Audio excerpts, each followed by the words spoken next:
Welcome to Different Thought, where we're just ninjas on the run eating. Wait a minute. What? What is happening? If you know, you know.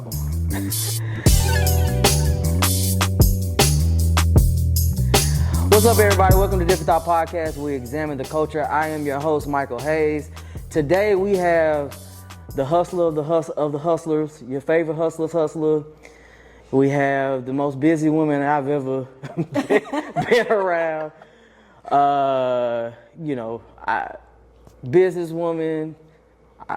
What else you do? What else you got going on? I think it's so funny when people don't realize that I have an entrepreneur. People usually identify me as, but mother. Yeah, I was about to say. I should have mentioned that. Your daughter's here right now, so mother, educated black woman, all that good stuff. Briana of Chatt Taste, welcome to the show. Thank you for being here. Thank you for having me. How comfortable can I get? Get real comfortable. Man, I done had these shoes on all day. Here we go talk. Get comfortable. It's comfortable. Can I put my little feet on your couch? Okay. Yeah, go ahead. Okay. I'm gonna get comfortable. We're gonna have a conversation. This ain't Eddie Murphy's couch or Charlie Murphy's as well either. So get comfortable. So I don't never know black references. My bad, big dog. I don't never. We ain't all grown the same. The Chappelle Show, F your couch. So, but nah, in all seriousness, thank you for coming on the show. For sure. One thing I definitely want to point out, I recently got to go on Chatt Taste Tours. Yeah. And I put it on Instagram for those who don't know, but, and this is part of my Take a Shot for You, so we'll just roll into it.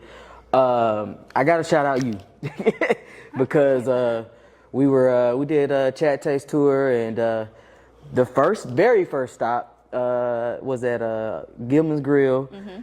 I think it was the Brussels sprouts. I put the spoon on the plate, and the spoon came off, and I got sauce all over my shirt. I had a white shirt on. Yeah. And I was very embarrassed. You took drip seriously. You were like, golly. And I just, and you were so gracious enough to go get me a shirt to get me through the rest of the. And I appreciate, but and I did it on the slide. I appreciate the shout out for it. Yeah. But I feel like if you are gonna do something good for somebody, to slide it to you. Hey, I appreciate that too. Yeah, But I will say, like I said in my post, a lot of times, especially in these 5 years of doing this podcast, we've run into people who don't understand, like, experiences are everything. Everything, memories. And that spoke to me because, in just getting to this point of getting on the show, we were going back and forth trying to figure out a date, but you were very communicative with us. And, Kyle can speak to this because we've had other guests before, not other guests, but we've had some potential guests that we've tried to have on the show. And they, if the schedule didn't work, they just didn't show up, didn't tell us. No. See, and so I appreciate that. So once again, my shot is for you, drinking some Uncle Nearest. So, and I don't know if I explained this, and I probably didn't. I know I explained it before the show, but I'm gonna explain it for you now. So Take a Shot for You is just for us to, shout out something or someone that you wanted to kind of put in a positive light or a negative light. Hey, this shot is for you because you've driven me to drinking, or this shot is for you because I want to shout you out. So, as I said, my shout out is to you and for being on the show and for my experience on the Chatt Taste that I greatly appreciate. So I'll turn it over to you. What's your shot for? My shot will be for Black food and beverage business. August is Black Business Month. Oh yeah. And Black business in Chattanooga is thriving. It's too many businesses to do a roll call. Okay. Yeah. All right. But if you are a Black-owned business in Chattanooga, my shot is for you. Cool deal. Because when it comes to access to resources or just making a brand for yourself, the perception of Black business, unfortunately, is that the quality of service is not there. So I really appreciate what you said, because customer service is alive and well with Chatt Taste. Yeah. And sometimes because for sure we're friends, it's lacking. I say I show up more for people I care about. Yeah, no, most definitely. The tour was, definitely, if you haven't booked the tour yet, you need to go ahead and do that because the tour is phenomenal. It's hard to explain though. The but it's very, you know, we'll go ahead and get into it because it's very, you know, I in my research about you, I saw some things like, you know, you talked about being a military brat. So my mom was a military brat as well. And, you know, you were talking about how, you know, traveling around, when you used to travel around, you used to, as a family, the first thing you do is go find out what the locals ate. You want to feel like you're at home when you travel. Right. That's what we did. Right. And so I'm guessing that had a big role in how you developed this business. The business plan is a reincarnation of my childhood. Okay. And it is a representation of how I want to be treated. It's the golden rule in black and white in paper form. Like when you come and you're in a space that's unknown to you, the last thing you want to do is feel like a stranger. Yeah. So Chatt Taste is that beeline. You can come, you're going to hang out with a local ambassador. We're going to take you to other local spots, and you're going to feel like you belong. One thing I will say that was cool, too, was the group that we were a part of. I didn't know but maybe 4 people in the whole group. But the vibes are good. The vibe that you said. When you break bread with people. Yeah, the vibe you said. I still talk to people that were on that tour that I did not know. So I made new friends on the tour. Shout out, I didn't know. That makes me happy. Yeah, and like, you know, we still conversate. Mr. Curtis, the Seattle Seahawks, you gotta get on the show. We still talk via Instagram and things of that nature. Dude. And Very cool. You never know who you meet on a Chatt Taste tour. So just for those that don't know, that tour we had an NFL player. Yeah. Homegrown, from Chattanooga, graduated from UTC, my alma mater. You just never know. Come on a Chatt Taste tour. If you don't know what I'm talking about, you don't know what it means to do a food tour, you got to come see it. That's the best way to. I would also say if you're new to the city, just come take the tour. For sure. And take the tour don't try to segregate yourself. Take the tour with other people, and you'll make good friends for sure. Because of the games, the trivia, it made us all kind of hang with each other. I remember the food tour 4 years ago, the same political climate. Oh, wow. Like presidential election year.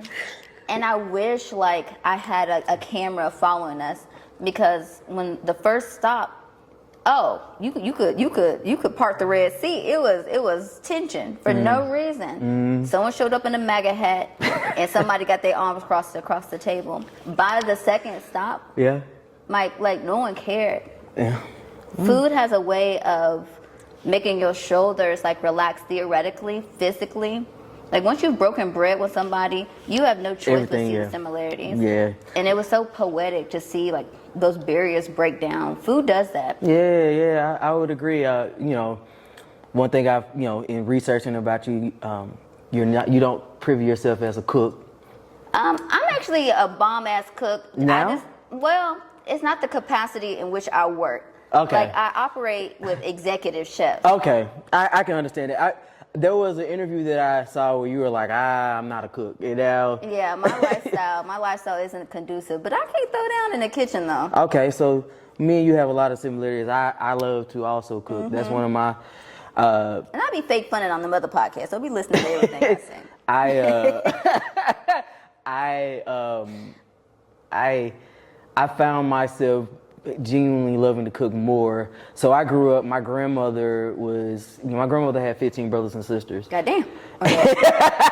My bad. Yeah. So I think she's the 4th oldest of her siblings, and she was known as the cook. Like she always is cooking for everybody, and she actually cooks for therapy. Okay. And I found myself, the older I get, doing the exact same thing. Okay. I used to think this is crazy. How do you find refuge in cooking? And now I'm I can get down. So you know what my superpower is? What's that? Making something from nothing. Yep. Man, my life story, people think military is money, and it's not. My parents divorced early, so it was just a single parent household, but the ability to open a pantry and what most people will see as scarcity, just making magic happen from it. That is my superpower in life. I can take slim pickings and make magic out of it. So I gotta ask this question, because for me, I'm the same way, but it was a lot of when you left home alone. Yeah. And you just got to figure something out. I swear we all grew up the same way. We got the same childhood. All right, you That's know, crazy. when you call your mom and go, hey, can we order a pizza? Can you pick up? Well, it's food in the refrigerator. Well, I got to cook it. Well, it don't sound like you hungry. Yeah. That's what I used to always get. So I You used saw to. that chicken. That's how I learned how to cook. And so I used to, you know, that's one of my things that I love to do. And so me and my wife are very, we're foodies. Yeah. We've grown into foodies over You the got the years. coolest wife. My bad. Kyle, you got Christina too, for sure. That's my baby.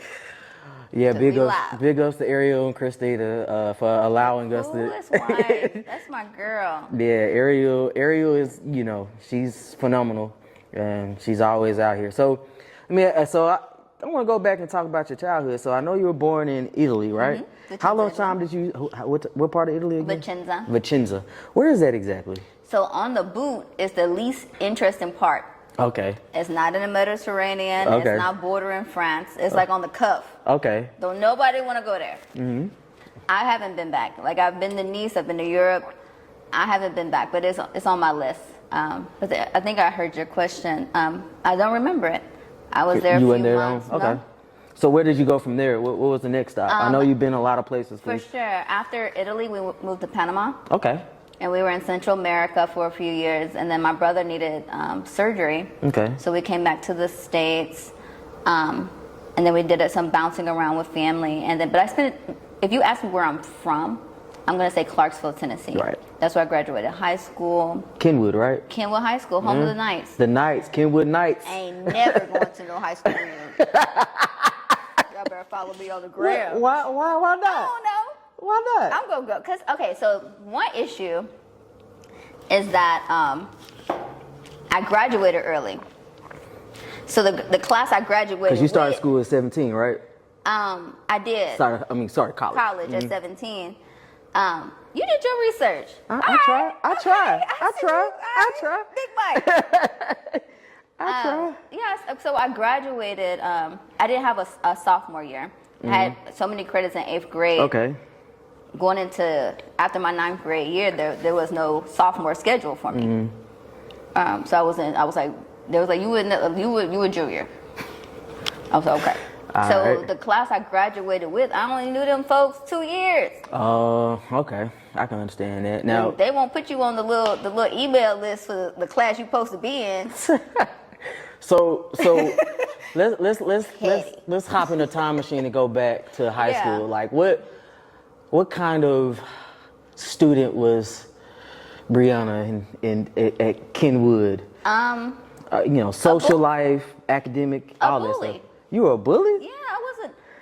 The person people know and love now, like the person I've become, I love her, but I would not been a friend to my teenage self.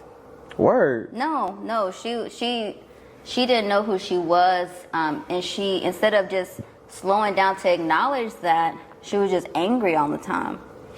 And there's a few factors that play into that, but What are some of those factors? I mean, I think, one thing I didn't have is like the closer relationship with my mother. So I joke all the time. I'm an old egg. I was born in the 80s to a 41-year-old woman. oh wow.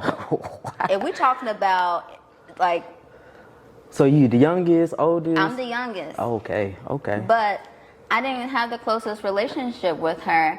My father was in the military, but he wasn't as present. That's my best friend now, but we're best friends as adults. So I had an absentee mother, not by choice, but absentee father. And when you're developing, you don't know where that frustration Comes from? You know where it comes from. You just don't know what to do with it. Yeah, that makes sense. And so I was a bully. I would not have been Briana's friend like growing up. So did you have very many friends in high school? Or? Oh yeah, I was lit. Okay. Do people say that? I don't know. No, I definitely have friends, and I still have the same friends. Okay. Like one thing, I'm so big on loyalty. I mean what I say, and I do that shit. Like, can you cuss on your podcast? It's fine. My bad. You fine. But I'm a totally different version of myself, And I'm drinking, I am this wine. The older I age, the better I get. Okay. But no, I wouldn't have been my friend then. Kyle and I joke all the time. Like, I came to college, it was like, you know what? We go pop out and just be whoever we want to be. College created a softness in me. Okay. But what I appreciate about growing up the way I did, people got to college and showed out. Yeah. I synced it. I saw it too. And I'm so glad I was too young to really get myself in some trouble. Yeah. So when people got to college and like the women were promiscuous, I went on that. I had big brothers. I got big brother growing up. We didn't play that. I coined a phrase. What's the phrase? I'm looking at Kyle. What's the phrase? Kyle ain't mic'd up, so I'm gonna say it. People don't forget. People don't forget. Kyle. People would do wild stuff, and I had to grow up too early. So when I got to college, everyone was 17, 18, 19. I was trying to escape something. I was trying to reinvent myself. And for the first time in my entire, what I could remember in my life, I had the opportunity for softness. And so that's kind of do you think that the avenue I've gone.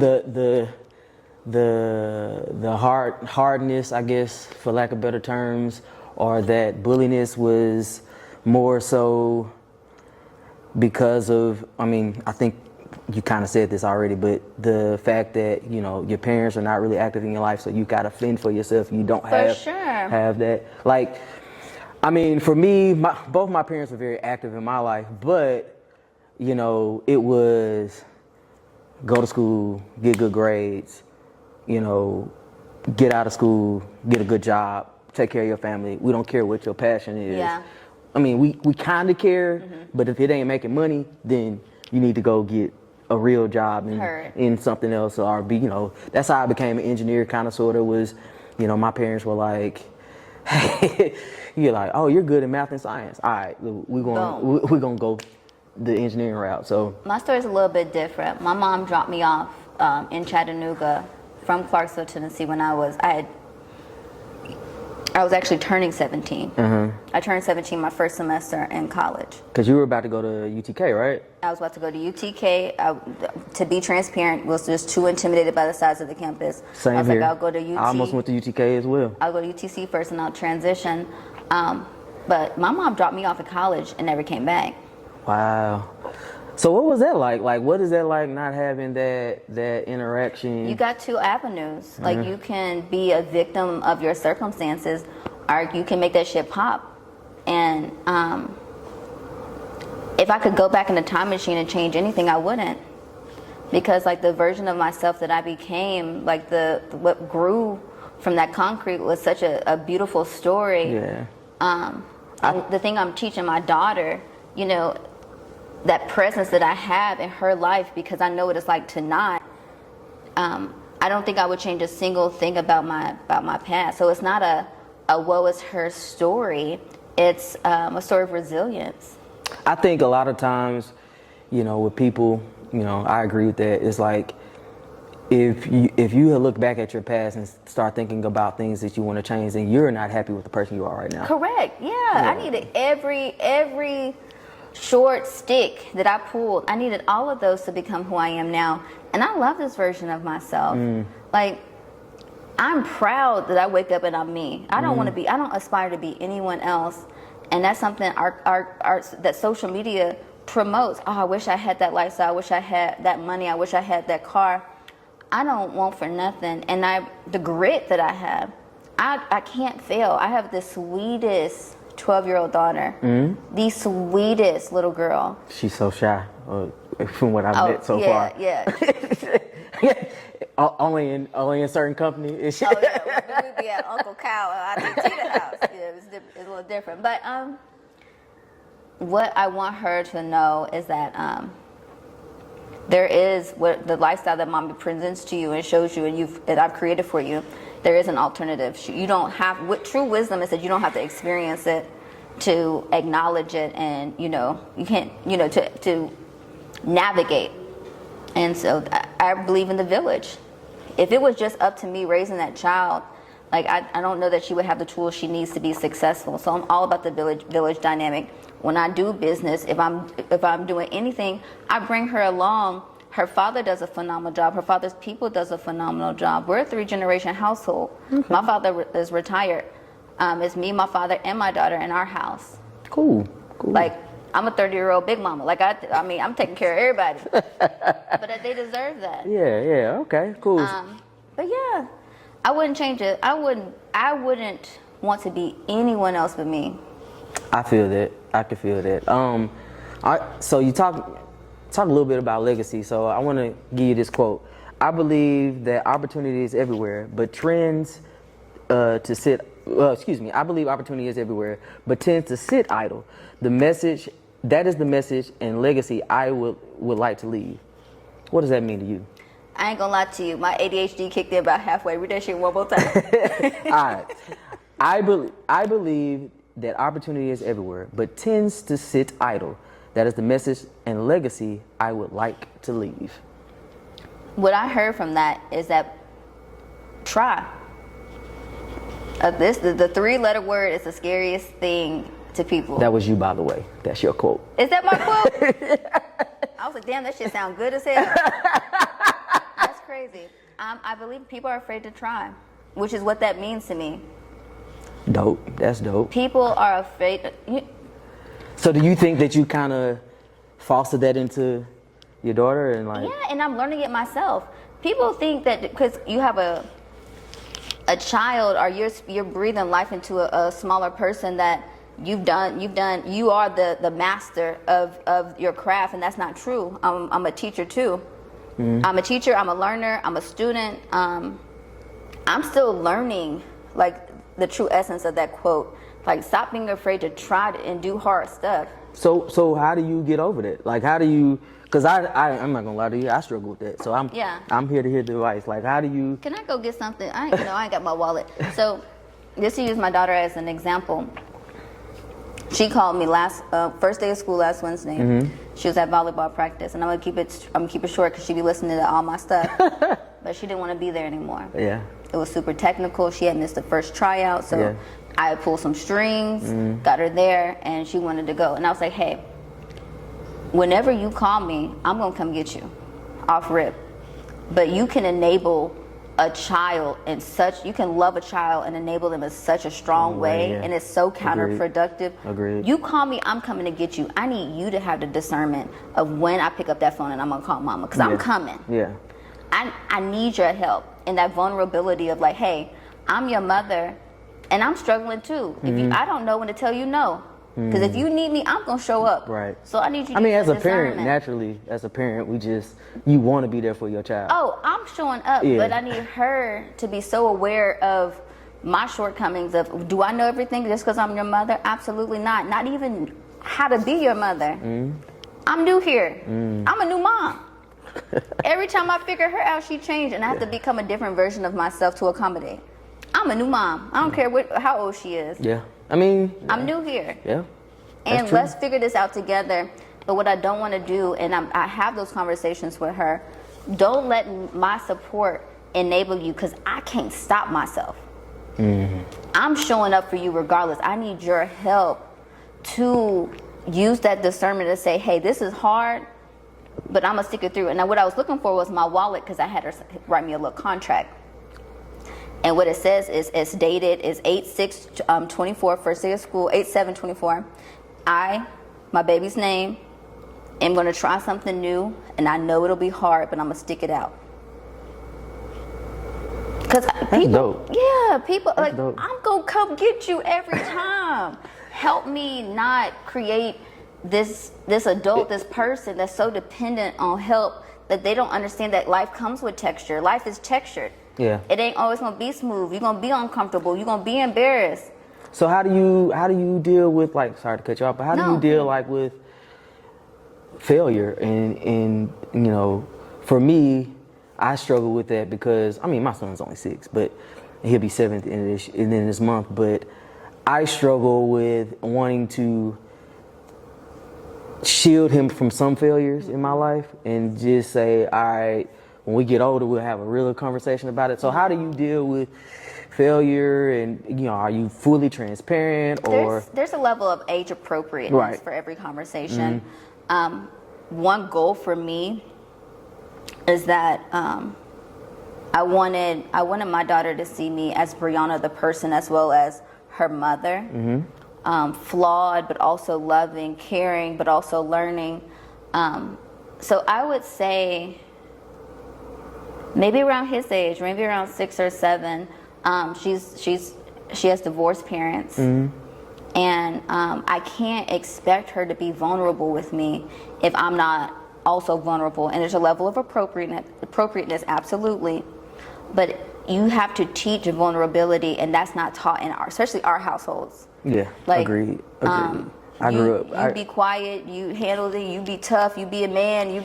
Woman got to be strong. You got to be all those things, and it's also okay to be not. It's okay to be not okay. Yeah. And how do you process that?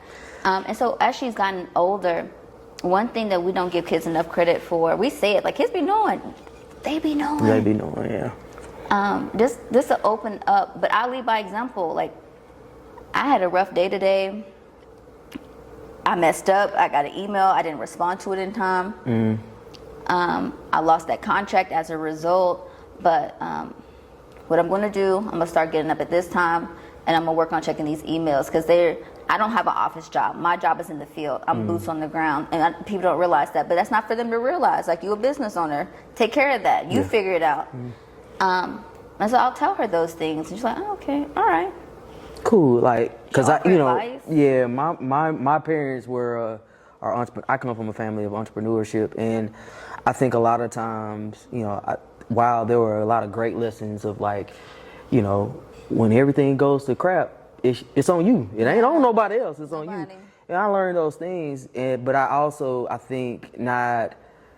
Like you said, we don't have those we never had those open conversations until I finally started saying, Mom, why don't you just tell me about the failures? And I think that a lot of times we tend to, especially in our households, we don't concentrate on those failures to kind of, because those failures can kind of mold us into being greater. A failure is not necessarily a loss. It's an opportunity to learn something and be better. And that shit gonna hurt. You gonna lick them wounds. That shit gonna hurt. It gonna sting for a couple of days. Yeah. And guess what? It didn't kill you. You are okay. You still standing. You still here. But they become a different version of themselves. I was like, the same person you were that I talked to, and the person I invited is who I expect to see when you show up. Gotcha. Be the same way. That's too much work. You gonna be, how many versions of yourself are you gonna catalog? Well, I think that, do you think that's something that is kind of in our community is kind of just taught? Like, I think for me, like, I remember, like, you gotta look this way and gotta talk this way. You gotta do these things. Absolutely. I don't disagree with you at all. But what I want is, I wish there was a way to help people. I ain't bring no extra shirt. You gonna have to. I missed my whole lip on that one, bro. Can I cut that out? Wait a minute. Because I see it. Well, it didn't get in my shirt. It didn't get on my shirt. No, it didn't get on my shirt. We good. We good. Because I'm gonna say so. What was I saying? Like, okay, that I wish there was a way that people can just. That audio is, and let's skip to the good part. I wish people could skip to the confident part. No one knows what they're doing. None of this shit is real. Everyone is out here figuring it out every day. The most important person, and I said this to my newest staff, the one that's managing our social media accounts. We were at a bar, and it was an artist that everyone knows and love Jen. It was a publicist. It was a lawyer. It was my friend. She has a PhD from Harvard. I was like, do you know who and she kind of was different. I was like, do you know who the most important person is at this bar? She was like, who? Which one? You. That's dope. Forget all these people. And the confidence is what attracts business. Yeah. If it don't fit, it don't make sense, it ain't for you. But you don't have to dance for people. I won't do that. And I think that's where my growing up taught me. And I think that texture of my life, I'm not doing nothing for nobody that don't feel good in my spirit.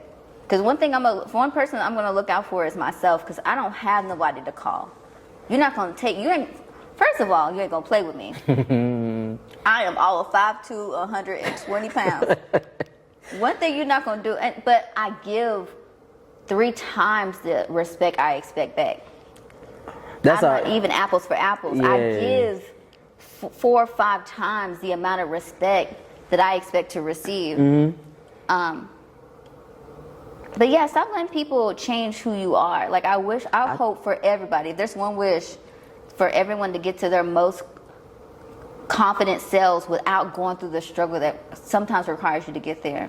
I think I struggle with that, and I think one thing I've went to therapy and things of that nature, and one thing that my therapist used to always say is Shout out to therapy, Sam. yeah, you have to stop, because I suffer from a little bit of social anxiety. And so one thing that he used to, he always talks about me about is like, when you start having that attack, just say, I belong here. I belong here. No one, I'm the most important person Absolutely. here, and things of that nature. Because I think sometimes we, I don't know if you agree with this or not, but I think sometimes we think that peace is making everyone else around us feel peaceful and feel loved, and sometimes, but that's not what peace is. No. Peace is being fair to yourself, and sometimes being fair to yourself is choosing violence sometimes. At what cost? Yeah, so it means choosing violence sometimes and letting people know where your line is. You know what I'm saying? So. And people got to be okay with what people's perception of that looks like. I know a lot of people like, Bree is the sweetest. I am. Bree's the meanest. I am. Those things absolutely coexist. And what I won't do is sacrifice my peace in any scenario for anyone. And how you respond to that is your business. Power to you. You want to go grab a drink tomorrow? I'm good. I'm good. So yeah, people used to always hate me for this, but I used to do this a lot. Was like I could relate to that, because I would just tell you where I'm at that point. Yeah. And then 5 minutes later, it's like nothing ever happened. People need to be okay. I think it's a lot of geography. Like I know where the Bible Belt. Yeah. Especially women. I keep referring back to my daughter because she's listening. She has on headphones. She can't hear us, but she's in the room. You can get caught up being polite. Yeah. Yeah. Sometimes got me in some trouble. Sometimes you gotta be like, forget them. Yeah. I said the F word. I did. I be cussing. But you have to. A lot of women risk their safety to be polite. Oh, well, I don't want to be rude. Fuck them people. I feel you. No, you don't have to do. You don't have to do. And I'm so sweet and I'm so playful. Yeah. Because as the world I created for myself, but I'm not going to jeopardize my safety for anybody. Yeah. Oh, we should go hang out. No. I'm not going. The power in the word no. The power in the word no. There is one thing that I have not been able to teach her is I'm so good at teaching her to lead. One lesson that I have not been successful in, and it's something that I'm working on, it's just me again being vulnerable, is teaching her how to follow.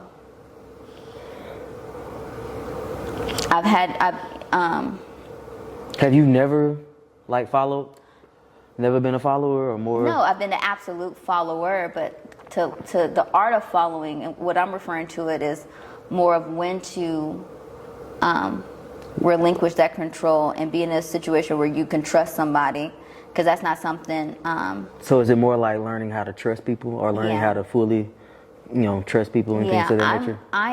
People are like, you're a successful entrepreneur. That's subjective. I still work like I don't know where my next meal coming from. Like, we're comfortable now. Yeah. But I still operate in a state of necessity. Hungry. Yeah. You're still hungry. And at what point do I just take a step back and breathe? Like, I do have boundaries with people. I do have that peace in that regard. But one thing I have not been able to teach her is, and it's because I don't know, is how to follow. How to relinquish that. How to relinquish control and not. I mean, I think we all have that, especially when you're finding yourself and developing and things of that nature. You tend to be like, look, I know what I like, and I don't know how to let someone else for sure lead the way on what I like. Is, like, if I needed something, I don't have a person to call, which is true and not true. I feel like if I needed something, I could call Kyle, and him and Christina would provide. I feel like I can call y'all. Y'all would be like, Bree, whatever you need. Right. But I've been blessed enough that I haven't had to. But is it pride? Is it ego? That is something that I am working through. That's fair. Briana, the student. You know, that's the hat I got on. That's what's up. So, in that, let's talk about like balance. How do you balance a mother, being an entrepreneur, networking, all these things, all these hats that you wear? Like, how do you feel like you do a good job of that? You know, how do you do that? Like what? There is no balance. To be 100% at all things is impossible. Every day the scorecard is a little bit different, and I accept that. So the balance is that there is no balance. Sometimes I am 30% at being an entrepreneur, but I knocked it out the park at being a parent. I'm about 80%. Or there's some weekends I'm like, we got a 42 top. Restaurants can only accommodate 18. We're going to split, do some duality. We're going to cross them in the middle for a group activity, and then we're going to do this. Boom. Entrepreneurship is at 99%, but I spent no time with my child. There's no such thing as balance. Is the acceptance that every day the scorecard is going to be different.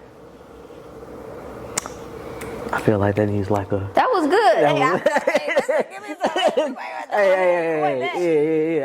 like that. The scorecard going to be different. Stop trying to be 100% in all things. It's impossible. There is no balance. I mean, I struggle with that. I found myself...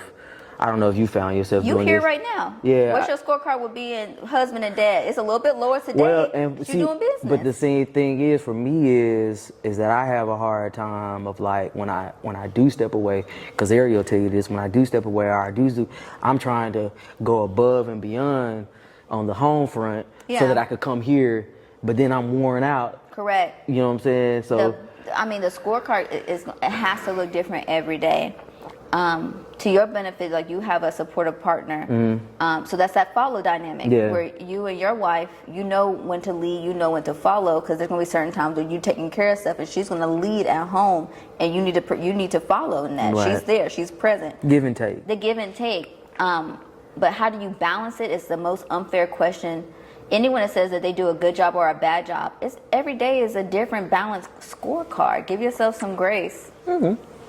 Like, I'm gonna show up 100%, but that shit might be 30, 30, 30. You know what I'm saying? It's a little razzle dazzle because I didn't cry in the car. Because you only one person. That's one thing I always have to tell myself. You only one person, Mike. One human. you can't do everything and be everywhere at once. But you know who I prioritize? Who? Me. I'm going to Pilates. I don't care what meeting on the calendar. Move it. And see, I'm the same way. I'm going to work out. I'm going to go to Pilates. I tell you, I have to get up every day and do my workouts and do all the stuff that I like doing for myself. People call it self-care. Whatever umbrella you need to put it under for it to make sense to you, take care of you. Because at the end of the day, strip away everything, you still going to be with yourself. Yeah, and stress will kill you. Yeah. I've had... My best friend, his dad is an entrepreneur and has several franchises in a certain company. I won't put all his business out there, but he recently went through some health issues, and his doctor also told him like part of it is stress. Like you gotta be able to balance that stress and know when to say, all right, this isn't enough. And black men, get your prostate exam. I'm saying. I mean, there's just not a lot of successful minority. Period. You don't have to be black. We gotta prioritize our health. So, I know your background a little bit. You was a political science, and then you went into something like I forget the technical term, but basically like nonprofit Healthcare, long-term care. Healthcare, long-term care. And people don't know that too. That's something people don't realize. And I believe you worked at Orange Grove fresh out of college first. For 10 years. So explain that, because my understanding is this, and you tell me if I'm wrong, but what I researched is that you were working there, you kind of got laid off around COVID. And so how did you have the mindset to like, let me pivot and go create Chatt Taste? Everything I've set up until this point, like and again, disclaimer, I feel like I have such a beautiful community, and I don't want this statement to take away from that, because I have a plethora of friends that will show up for me if they're called to do so. I've just been blessed to not require that. So when you've been laid off on your job and you're the sole provider of a small child, your options figure are it out. Survival. Yeah, you gotta figure it out. I don't know anything else. And so another thing is that I spent my 20s, people don't forget, remember my philosophy? When people was wilding out, I wasn't. Yeah. I spent my 20s buying properties. I was a single mom working in a nonprofit with 2 houses at the time. Okay. Not because I made a big check. There was no part of that check that made any sense. I just learned to leverage debt. I had a baby at home. I wasn't out doing nothing. Like, I just couldn't. So I was learning how to make more with what I had. So during COVID, when I was laid off, I had a whole ass extra house to sell. I sold my extra house, and then I had 45 grand to live off of while I was figuring out Chatt Taste. And so I used that to work through systems and like perfect the process, because I had never worked in a restaurant in my life. That was gonna be my next question. My background is in healthcare. Yeah. I ran a clinic for years. I ran a long-term care facility for years. So how do you get over that mindset? Like, I struggle with this. So I struggle with like, hey, there's some things that I want to invest in and get into, but I'm like, I don't know nothing about this. So how do you get over that, like, that mindset of like, I know nothing about this, but I'm gonna make it happen? I keep smarter people around. I got somebody I can call for everything. Yeah. One of them in this room, Kyle. Listen, when I don't know what to do, Kyle go answer the phone for me, because I'm not gonna waste his time. Like, I think people usually want one person to provide all their needs, whether that's in a relationship, whether that's business. Where I believe in kind of the specialist dynamic. Like, put people into pots. Like, if you're gonna ask them a question, make it isolated. Let them help you with one thing, and they usually won't mind. When you be like, oh man, my business ain't doing good, I don't know what to do. Is it the marketing? What do you need? People don't know what they need. So how do you formulate that mindset of understanding what it is like to specifically ask for one thing? Because I too agree with that, but I struggle with like, hey, how do I? Because Kyle will tell you, I call Kyle and just be like, man, this ain't working, how we gonna do this? Isolate blah, blah, your blah. ass, and people won't mind doing it for you. Yeah. Reverse sequence it. So for Chatt Taste, for example, never worked in a restaurant in my life, but I'm a consumer. Like, I know what I want in a dining experience. Everyone knows, like, man, they didn't even bring me no water. Damn, my wine low. Okay, so you know what you want it to look like. You don't quite understand the ramifications or the reasons that can't happen. Yeah. Are they short staffed? Do they have too many tables? Are they new? Or this is a new restaurant? There's so many factors that go into play, but as a consumer what the final product you want it to look like. Yeah.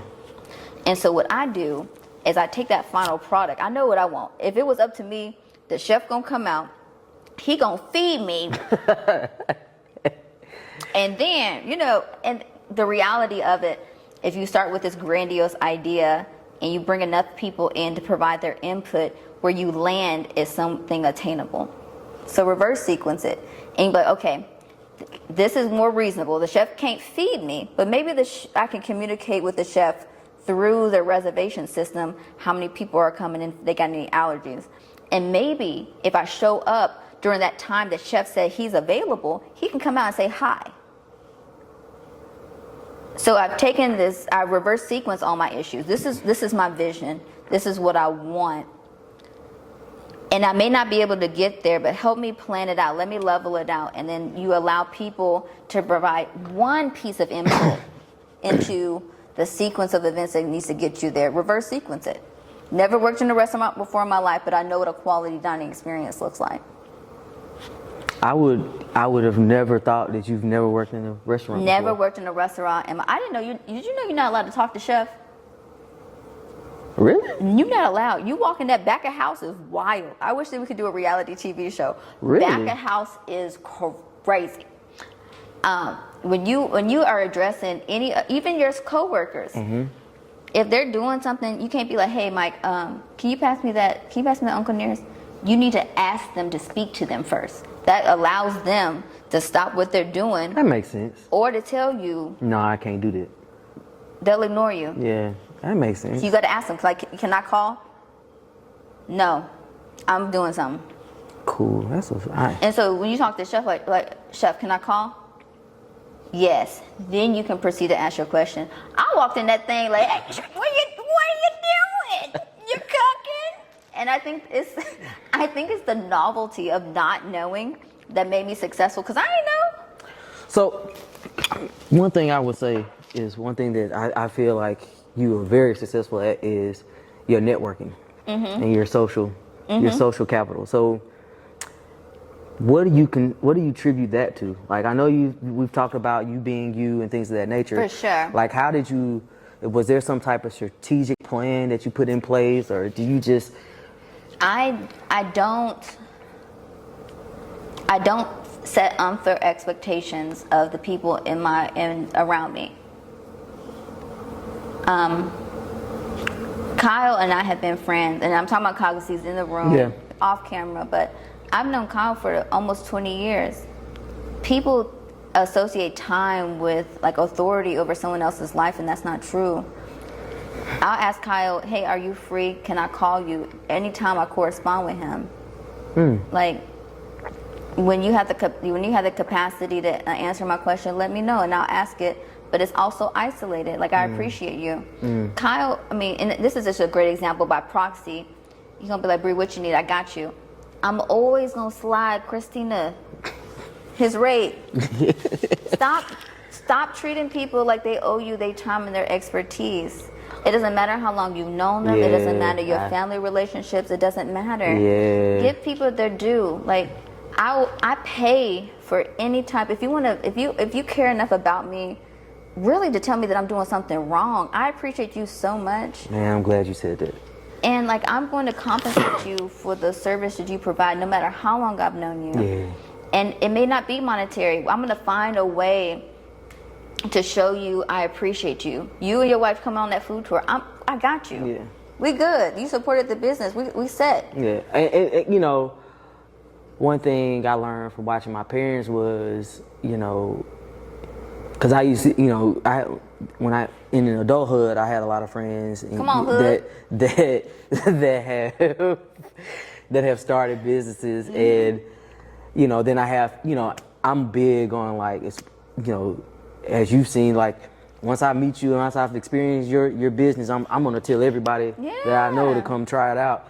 And one thing that I've noticed in doing that is I have a lot of people that call me like, hey, such and such didn't do this and this and that, and I'm like, call that person. Yeah. Pick up the phone, call that person, because especially in our community, I feel like that's a big issue, is that we don't tell each other what we're doing right and what we're doing wrong. You have to. Yeah, and I expound on that. Like, how do you feel about that? Because I'm of the type of, like, I'd rather you tell me I suck, and then we can have a real genuine conversation about what it was that made that experience for you bad, so I can go fix it, and then give me an opportunity to fix it, and then I'll move on. But sometimes you got to listen to it for the therapy for them. Some things can't be fixed. Right. I agree with that too. But what I appreciate, it does take a certain level of care to tell somebody they've done something wrong. Because like, social media gives people this false sense of validation where they can go and blast you. So if someone hits me up like, Bree, I need to talk to you, I really didn't like something, I'm going to listen to it. And whether they know all the factors that come into play, you know, I thought you were going to be my guy. I run 72 tours a week. Wow, that's a lot. To think I'm gonna be your guide every time you do a Chatt Taste tour. So how do you go about picking your guides?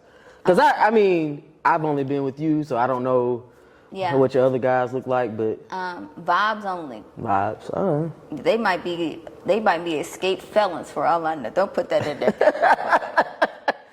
But there are two components. You have to have a compelling story because the guide experience. The restaurants have such a relationship; they know what they're doing. Mm-hmm. So typically, the experience will be your tour guide. Yeah.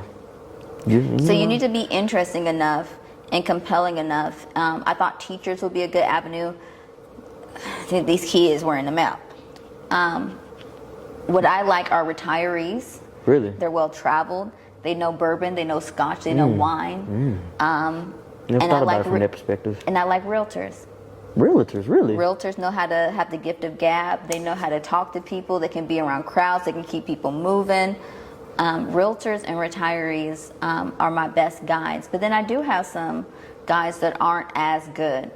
They require more training. So if you get a guide that's in a middle stage of they know the food tour dynamic, they know the Chattanooga history, they're considered an ambassador or they're not released to tour.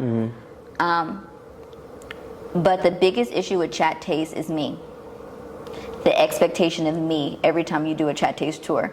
Chatt Taste is independent of me. I'm a part of Chatt Taste, and like that separation is something I'm in a process of. Cool. So I'm the biggest hindrance of my company. Well, I mean that's usually how it is. I mean when you are the head and you're head woman in charge or head man in charge, it usually is the case where you want things a certain type of way, and sometimes when you bring others in, it's like, nah, this is what I want. Yeah, and I'm so good. Like, you got to be slow to hire, quick to fire. If you're not, I am very train heavy. I will retrain you. If I part ways with you, go pray about it. There's nothing I can do different. I like that. I said what I said. You had plenty of opportunity to correct the behavior, but I do appreciate my background in healthcare and having hundreds of employees at a time and huge budgets to manage. Right. So I'm used to that juggle. Okay. But yeah, if it ain't working out, it's not working out, and you can't work for me. I got a weird. What you doing later? You trying to get a drink? Oh, you upset? Whenever you ready. Whenever you ready. I'm here. I like that. I got a question. It's gonna be a weird question, but hit me. Do you consider yourself successful? Yes. Okay. Only because I wake up every morning and I choose what my day looks like. So that's what success looks like for you. Like it's just the fact that you are your own boss. You answer to yourself and things of that nature. I'm the master of my fate. Gotcha. Captain of my soul. But that's cool. That's what's up. And the only reason I asked that question is, for me, I've experienced things where people will come up to me and be like, "You're so successful," and I'm like, "I don't think I am." Yeah, people do put a lot of gradients on income. Yeah. People associate success with like time and freedom, and I don't think any of those are wrong. Mm-hmm. Success for me is the ability to choose. If Chatt Taste doesn't work, like I have a real estate portfolio because I'm working like I don't know where my next meal coming from, and I don't comb my hair, locked up. I'm not doing that. I'm not spending any excess money. My nails are a barter. That's what's up. I barter everything. I live a very minimalist lifestyle. I drive a car that's paid off. Money's expensive right now. I feel you. I feel you right there. People wilding. People be looking at me funny. Now my car, if you see me out in public, my car look. Worry about yourself. We all right. Yeah, but I'm cool. Money's expensive I'm fine right with now. it. I don't have no car note. I don't have nobody's car note. And I'm so at peace with it because I don't know. And again, this comes from Bree the Bully. You can't check me. Yeah, I'll come for you. I'm not. No, I'm saying like if you come for me, I'll finish it. I'm not. Oh, you not? You just gonna walk off? You got it. All right, you think whatever. I'm small? You right, I'm wrong. Oh, okay. I'm at such peace.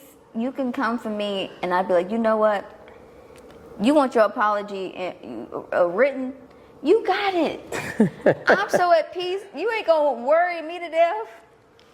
That's what's up, man. You're not gonna do it. I'm not sacrificing my peace for anybody. I made you mad. I don't even know what you're talking about, but I'm sorry. It's so interesting and yet still refreshing to hear somebody that's in the consumer business of, what's the word I'm looking for? Relationship based. Yeah. To hear them say, hey, I mean, I'm gonna make sure your experience is right, but I'm not gonna sacrifice my peace and my happiness for that. No. That I think a lot of times when we get into that's what I was looking for, hospitality. When we get into hospitality, we believe that we have the customers always right and things of that nature. But I think a lot of times, and I think you can agree with this, is that you gotta be okay with yourself first. For sure. And then after that, everything else kind of works. And those customers do not be right. Man, you better get on my face. Man, what? Man, my parents owned a dollar store, and they used to walk in, and you hear these complaints, and you just like, get your ass. What are you talking about right now? Someone confront me, online, the business, and it was during COVID, during Black Lives Matter, which still do. Yeah.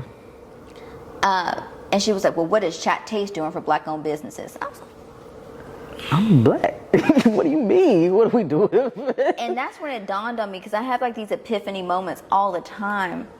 And I'm like, so if it run well, it's professionally managed, the customer service looks good. I know where you're going. You assumed it wasn't Black-owned. Yep. That's Sad. crazy. That's so sad. It's so sad that She's if it's my not number one customer. Yeah. Because I could have been like, well, first of all, or I'd be like, hey, why don't you come do a tour? Come meet the owner. Yeah. She's been recruiting for 4 years for Chatt Taste. Word. And that's her own piece. She's finding solace in the bullshit she did by recruiting for me. It spins. You keep doing that. You don't have to show up and account for everything. Customer is not always right, but your kindness is the answer. But that's that piece that I've found. That's not the piece of Briana as a teenager. That's not the piece of Briana in her 20s.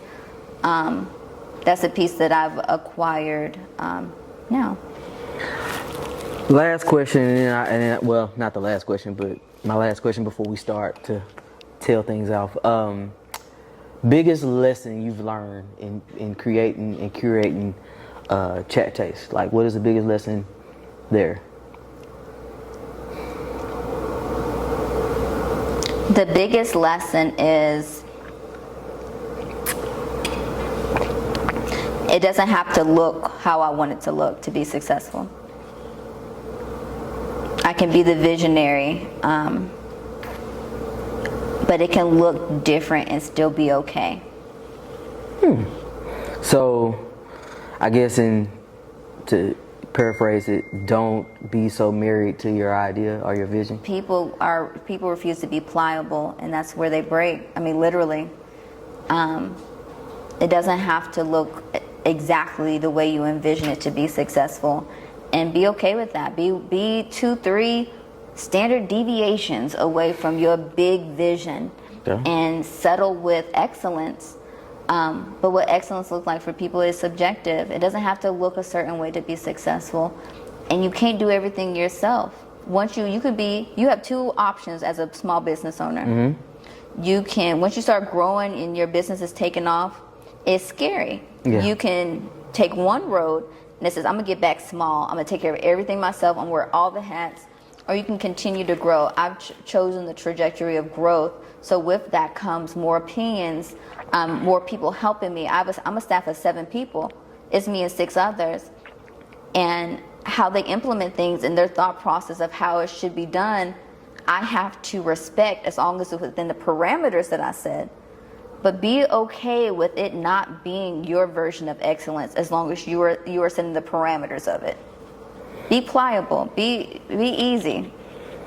Okay, I agree with that. I think People are afraid to scale. Yeah. You don't go out there and make that. Quit trying to. You delivering everything. Get out my face. That's crazy. So one of the issues that I always deal with, especially with the podcast, is like in formulating a team is certain team members, are not where I want them to be and things of that nature. There never will be. Yeah. I can You agree set with that. parameters of what excellence looks like for you, but you gotta let them navigate their own version of excellence. And sometimes their version of excellence is laziness because they're coming in and don't have the same passion, and that has to be okay with you as long as it's within your parameters. So know what your parameters are. Yeah. Would be the biggest lesson. Absolutely. Know what your parameters are. You may not follow the script. Don't be late. Word. I mean, choose the hill you're willing to die on, but it will. You are you, and that's your power. Cool. People are not meant to be you. With that being said, what are some of the things you got going on right now? I know you're starting this I think it's the drinking the cocktail. The cocktail class is doing well. How long has that been up and running right now? So we started that last year. I do a lot of betas, and what that means is that I'll test the market to see what will work before I make it a general admission option. And so this is the second year we've acquired American Cruise Line's contract. So they're a river cruise ship. They dock in Ross's Landing, but we do about 800 tours a summer with them. And really? Wow. And so they were doing like bids. They're like, what is there to do in Chattanooga? I said, hey, this is before I didn't know how to make no cocktail. And I was like, we do cocktail making classes because I knew I had enough skills in my capital of people to figure it out. And shout out to Jay Bailey because he helped me do that. But I was like, we offer a Civil Wars tour. It didn't exist before that. We offer a cocktail class. It didn't exist before that. The food tour existed. And so they were like, all right, we got 4 things for the people to do. I was like, okay, what are they? I thought I was going to at least get the food tour. And we're going to offer them the aquarium. We're going to offer them your cocktail class. We're going to offer them your Civil War tour. And we're going to offer them your food tour. I didn't know you did a Civil War tour. Me neither. Until before last year. I did not know you did And that. so we do them on a large scale for them. But again, that's that beta of me monitoring the quality and using this large, grandiose contract to really figure out if it's something I want to offer to the general public after this contract. But we've been doing Civil War tours for the last 2 years, and I'm real big on history. And I love when retirees from across the country come to Chattanooga and like this 5'2" black girl is teaching Civil War. That's what's up. Cut me, because Braxton Bragg should have won. The South should have won that Civil War. Yeah. They should know. There's no reason they lost Chattanooga. It was ego. Yeah. And I can tell you every element of his implementation of his military strategy that lost him Battle of Missionary Ridge and the Battle of Chattanooga. Really like November 3rd, 1863. This is you where really we got down. deep into it, like. And you gonna respect me. I like that. Did I tell you, but Bree, back the bully Bree shows up in a beautiful way now. Yeah. Is where you're not gonna come like. When I remember, I was like, hey, I'm not gonna argue with you. And then I also said in this same conversation, you ain't gonna come for me. Yeah. The balance is I know what I'm talking about. That's what's up. I don't gotta argue with you. So we got Civil War, cocktail class, cocktail classes, the Chatt Taste. Chatt Taste Tours. We have 5 options. But what I have going on right now is that I've acquired, and I haven't made an announcement yet, so it's happening here. All right, you heard it first on Different Thought. It has not been announced. Is that we've acquired the distillery tours at Gate 11. So my goal is to become. Chatt Taste is where you go. I want to be the Xerox of culinary tourism in Chattanooga. Chattanooga whiskey will always be the outlier to do a phenomenal job. But Gate 11 was an opportunity for us to come in and say, hey, you're doing a great job of providing these distillery tours. I go around to do distilleries across the state. I know what a distillery tour is meant to look like. And let me do that same reverse sequence. I know what the customer is wanting. You have the science. Let's build a bridge and work together. So we've recently acquired the Gate 11 distillery tours, so they'll all be funneled through Chatt Taste. Wow, that's what's up. Like I saw on your Instagram, I think it was top 10 food tours or In the country. and that was USA Today, correct? USA Today. What was that like? How did that feel? That was crazy because they send people out and they do like a secret shopper dynamic. Yeah. And so people don't realize, like, if you do a food tour in other places, the cost of food is high. Yeah. You might go into a situation where you have one hamburger, and then they cut that in 4 ways, and 4 people splitting it. Nah, that's definitely not yours. That's how I operate. I want to go to quality locations. I want quality food because I started different. I started with the optimal experience, not cost. We were full, and then some. And you went to a social club. Yeah. You went to a location and had space reserved for you. Like you had an entire patio dedicated to you. It was. I can't complain. It was dope. I've never done a food tour, and now I feel sorry if I ever do another food tour that's not Chatt Taste. It's gonna be like, well, you gonna run into situations. I got a drink everywhere I went, and I had a full plate. Like, what are you talking about? Like, that was dope. That was very dope. You can do food tours, and your whole stop is one spoonful of food. That's crazy. 2 slices of steak, but we operate different. Like, gastronomy tourism is only a byproduct of what I do. I provide a marketing service to that restaurant. So when I pitch food tours, do you see value in me coming in and filling empty foot traffic. seats? I'm coming. I'm bringing you foot traffic. Not only that, but you agree to a media release when you sign up. So I have these assets, and these people agree to be on your social media that I can sell back to that restaurant in terms of digital assets. So there's a lot of duality that I have to our marketing strategy that people don't realize. So you're kind of going back to like leveraging everything, like leveraging social media, leveraging networking, leveraging all these things. That go a bit further. I can tell you where every person for that food tour comes from. You put in your zip code, and I do a geo map. I said, hey, for this month, people that came to your restaurant were coming from Greenville, South Carolina, 18%. If you are going to do any digital strategies, that's where it needs to go. What's next for you, bro? Because I feel like I feel like this is only the tip. Like, I want to teach. Really? I would love to teach entrepreneurs how to get out of their own way. I'll sign up for that class. I want to do it, and only because there's just so many. There's plenty of resources in Chattanooga. We do a phenomenal job of having access to resources. Unfortunately, the conundrum we have is that they're not taught by people that have lived it.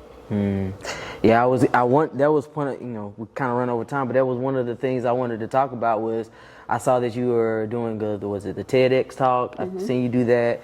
You've won a lot of grants.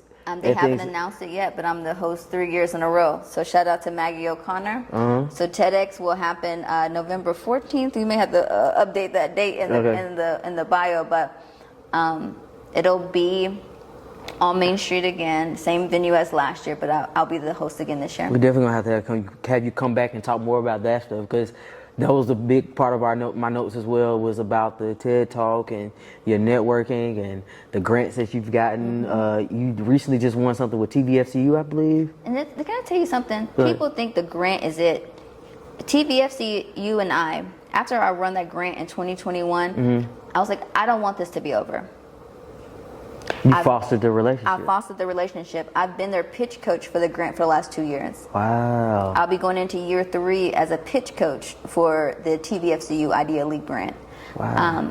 And I think that's what people are missing in their touch points, like their interactions with people. Stop forcing stuff. If it makes sense, go for it. Go for it. Like, all they can do is say no. That's that failure dynamic. They're going to say no. Is it going to kill you? You know what I do? I count backwards. Somebody will call my phone and I do not want to talk to them. And I go 4, 3, 2, 1 and I answer it because it can't hurt me. I need to take that advice, because people call me all the time. I'm like, and I'm like, Lord, send me a text. What you doing? 4, 3, 2, 1 answer. Whatever it is. That's an email I don't want to open. 4, 3, 2, 1 go. Because it cannot hurt me. There is nothing in this world. There's nothing on that computer. There's nothing on that phone that can physically hurt me. Nothing. Big Bree. That's what's up. And when you believe in yourself, that's where you land. And that's what I want to help entrepreneurs get, is out of their own way to make enough failures to succeed. Like, you gotta mess up. You gotta damn, they ain't gonna never buy from me again. And from that experience, you're gonna garner 25 new relationships because you know what to do now. Can't stay there. That's a moment. That's a moment. We're allowed to mess up. Sometimes I think we all do get caught up in moments, and I understand that there's It's a moment. There's a full story to tell. It's just a chapter. If the manifestation I have for myself is to really move out of an oversight capacity, because Chatt Taste can operate without me. Like, I have enough systems, I have enough staff, they're all properly trained. The business can run without me. Is I want to delve more into a teaching capacity with Kyle, to be honest with you, to help me with the media marketing side of it and branding, to really build this true network of small businesses that are being led and taught by someone that is humble enough to say they don't know, and they're going to find the answer, and at least someone that's done it before. That's what's up, man. I've learned a lot. I hope the listeners and the viewers learn a lot. Tell us where to go if we want to book a tour, your Instagram, your social media handles. Give us all that information. So Chatt Taste, 3 T's, chat like Chattanooga taste, because there's food, a lot of it. There is. Hey, she filled a NFL offensive lineman was full after this. So if you think that, I'm not going to get full, you're lying to yourself. You're preaching right now. And we were all a little tipsy too, so. You have a designated driver, have fun. Yeah. You set the vibe for it, but chattaste.com, ChatTaste. That's the same Facebook, that's the same Instagram. And you can follow my journey as well, Briana, Briana, Garza, the number 1. That's what's up, man. Well, like I told you before, we usually end our show off with what we call a Black History fact or a Black History quote. And hold on, my computer decided to lock me out. And so basically the premises behind this, I always tell everybody, is, growing up as a kid, my mom was very, very big on knowing your history, knowing Black history. And so when we used to come to the dinner table, you didn't touch the food until you gave a Black history fact. Did Rosa Parks' husband really have a car? Did Rosa Parks' husband really have a car? Go ahead. Don't let me. I have to look into that. Yo, that is a wild. What I do, the fun fact that I found out about Rosa Parks, her name escapes me, but there was another young lady prior to. Actually, this was the first before you eat fact that we ever did on the show. Was the young lady that was before Rosa Parks. She said and refused to give up her seat. Was she dark skinned? No, she had colorism in this. She was a teenage mom, and that's pretty much what it was. So she couldn't be the face of the movement. Yeah. So, but the woman with husband who had a car. And at first, when I first started doing the before you eat, I used to leave out like a tidbit of information. Yeah. And I had a listener come up to me like, why didn't you say this? And I was like, well, it was intentionally done because I always say, go out and do your research and learn more. But get out my face. My bad. I cut you off. What is your Black history fact? But it's a quote. So never underestimate the power of dreams and the influence of the human spirit. We are all the same in this notion. The potential for greatness lives within each of us. Wilma Rudolph. She was Olympic track and field since the. Where is she from? I can't. Clarksville, Tennessee. She was. Yeah, shout out. Very appropriate for this episode. Hey, got the Olympics that just wrapped up. And we got Clarksville native. I didn't even know that she was from Clarksville. Is from Clarksville, Tennessee. That's what's up. It's so very serendipitous. And then too, I felt like that quote fit exactly. You talked about not being afraid to fail and just going after it, chasing your dream. It can't hurt you. It can't. So, as always, I tell people when we end the show is we want you to think, do, be different. Thank you for listening to Different Thought Podcast, and thank you, Briana, for being on the show. Yeah, this was fun. All right.